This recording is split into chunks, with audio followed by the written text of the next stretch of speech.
Egremont Russet is one of the best known of the less common old-fashioned English apple varieties, and this is an apple that you are quite likely to find in a large supermarket, but it will probably be pretty tasteless.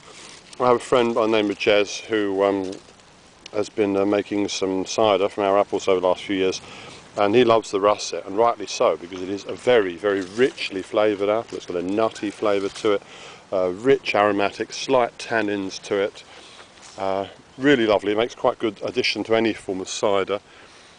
And it just looks so beautiful.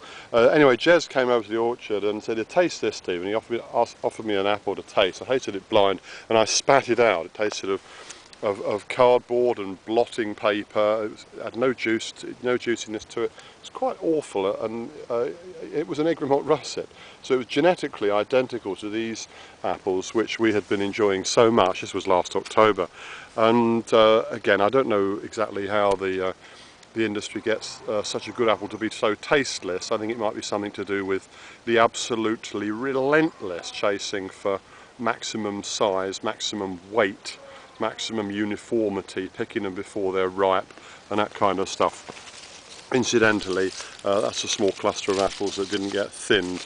Just compare those to I'll pull that off for what it's worth. Oops, that's all fallen, sorry, never mind. But yeah, it's a tiny little apple when it wasn't thinned compared to these. These don't always need thinning. But anyway, beautiful apple. They start off a sort of greenish flush, the green turns to yellow, and they develop this russeting appearance and a bit of a red flush to the background, which you will rarely see in specimens in the shops, but naturally tree ripened they tend to develop this way.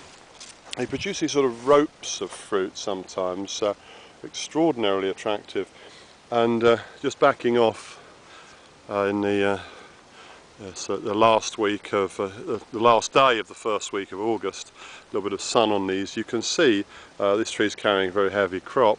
It's quite a reliable cropper, is the old Egremont Russet, so it's got everything really.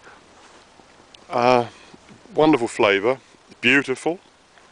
It's got a fairly good degree of natural disease resistance. No apple is entirely resistant to apple scab, but this has got a pretty good resistance to it.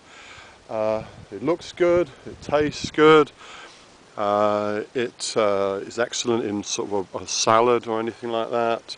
You can cook it if you want to, and it'll add some body and flavour and a bit of astringency to any blend of cider. So it's one of the apples that I can most heartily recommend. The good old Egremont Russet, certainly one of my top 5 apples.